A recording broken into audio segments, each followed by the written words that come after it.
আসসালামু আলাইকুম রহমতুল্লাহি ওয়া বারাকাতুহু। নিশ্চয়ই সকল বন্ধুরা ভালো আছেন, সুস্থ আছেন। তো বন্ধুরা, আপনারা সবাই জানেন আমি আপনাদের জন্য সবসময় যে আনলকিং, প্লাসিং আরও বিভিন্ন প্রকার যে অনলাইন ভিত্তিক যে কাজগুলো হয়, তো এই কাজগুলো আমি আপনাদেরকে সবসময় সচরাচর টিমভিউর মাধ্যমে করে দিয়ে থাকি। তো আজকে ঠিক সেমই একটি কাজ আমি আপনাদেরকে আনলক টুলের মাধ্যমে কিভাবে খুব সহজভাবে যে কোনো ফোনেরই আপনারা চাইলে এফআরপি বলেন, তারপরে এখান থেকে এমআই অ্যাকাউন্ট বলেন, স্যামসাং অ্যাকাউন্ট বলেন, আরও বিভিন্ন ওপো, ভিভো, এভরিথিং এই ফোনগুলোর লকগুলো আপনারা চাইলে কয়েক সেকেন্ডের মাধ্যমে আনলক টুলের মাধ্যমে করতে পারবেন। তো বন্ধুরা, আরও একটি ছোট্ট কথা হচ্ছে কি, আপনার যাদের আনলক টুল রেন্টে লাগবে অবশ্যই ডাইরেক্টলি আমার থেকে পেয়ে যাবেন, আর যাদের অ্যাক্টিভেশন করার প্রয়োজন মনে হয় তারাও আমার থেকে নিতে পারবেন। তো বন্ধুরা, এই মুহূর্তে আমি আপনাদেরকে আজকে যেই ফোনটি দেখাবো আনলক করে, সেটি হচ্ছে হাওয়াই হোনার 8X। তো এই ফোনটি আনলক টুল দিয়ে কিভাবে খুব সহজভাবে আনলক করা যায় এই জিনিসটাই আজকে আপনাদেরকে দেখাবো। আর ছোট্ট একটা রিকোয়েস্ট থাকবে, আপনি যদি আমার এই চ্যানেলটিতে সম্পূর্ণ নতুন ভিজিটর হয়ে থাকুন তার ক্ষেত্রে এক্ষুনি সাবস্ক্রাইব করে ফেলুন, আর যারা অলরেডি সাবস্ক্রাইব করেছেন thank you so much.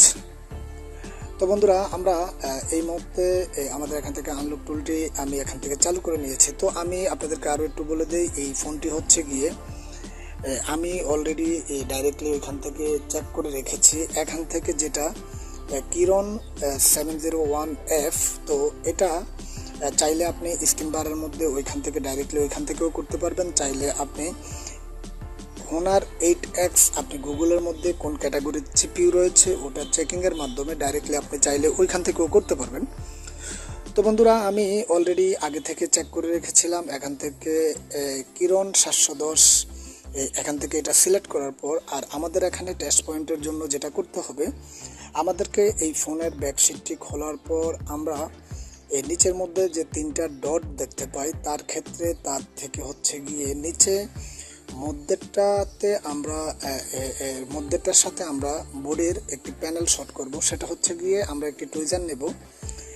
Tweezer নেওয়ার মাধ্যমে আমরা এটার মধ্যে পিন করব, তার সাথে সাথে বোর্ডের স্টিলের মধ্যে পিন করব, তার সাথে সাথে আমাদের এই ফোনটি ইউএসবি মোডে চলে যাবে, বা এখান থেকে আমরা ইউএসবি কম মোডে চলে যাই। তো আসলে এই ভয়েসগুলা আমাকে ভিডিওর লাস্টে মিলাতে হয়, কেননা তা না হইলে হয়তোবা আমরা আসলে এখান থেকে এই ফোনটি আমি টিমভিউতে আরেকজনকে এই ফোনটা টোটালি এই কাজটা করে দিচ্ছি।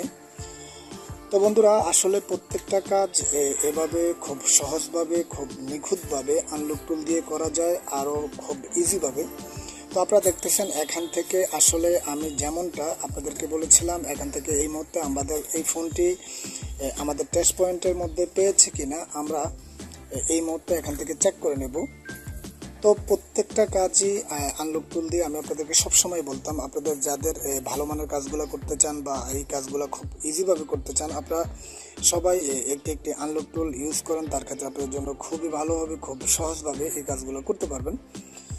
তো বন্ধুরা, এই মুহূর্তে আমরা এখান থেকে ট্রাই করতেছি আমাদের এই ফোনটির ইউএসবিটি পাওয়ার জন্য। তো আমি আপনাদেরকে যেমনটা বলেছিলাম, আমরা সেন্টার থেকে জাস্ট একটা টুইজারের মাধ্যমে আমরা একসাথে বডির সাথে আর সেন্টারের মধ্যে আমরা শর্ট করে আমাদের ইউএসবি কেবলটা যদি আমরা লাগিয়ে দেই, তার ক্ষেত্রে আমাদের এখান থেকে এই ফোনটি ডাইরেক্টলি আনলক হয়ে যাবে। তো এটা আনলক করতে প্রসেসিংয়ের ক্ষেত্রে মাত্র 3 থেকে 4 সেকেন্ড লাগে বা 5 সেকেন্ড লাগে, এর থেকেও আরও কম লাগে।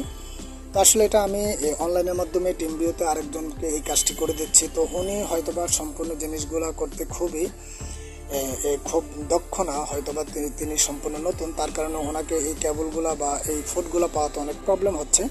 তো আমরা এখান থেকে দেখতেছি হাওয়াই ইউএসবি কম ড্রাইভার পেয়ে গেছে। আমরা জাস্ট এই মুহূর্তে এখান থেকে ইউএসবি 1.0 এফআরপি রিসেটের মধ্যে ক্লিক করব, তার সাথে সাথে দেখব এখান থেকে কয়েক সেকেন্ডের মাধ্যমে টোটালি এভরিথিং আমাদের এখান থেকে এফআরপি লকটি চলে গেছে। তো বন্ধুরা, এই ছিল আজকের এই ছোট্ট একটি টিউটোরিয়ালের মধ্যে কিভাবে হাওয়াই ফোনগুলো কিভাবে করবেন। আশা করি বুঝতে পেরেছেন। যদি আমার এই চ্যানেলের ভিডিওগুলো ভালো লাগে থাকে তার ক্ষেত্রে অবশ্যই সাবস্ক্রাইব করবেন। সবাই ভালো থাকবেন, সুস্থ থাকবেন। ওকে, আল্লাহ হাফেজ।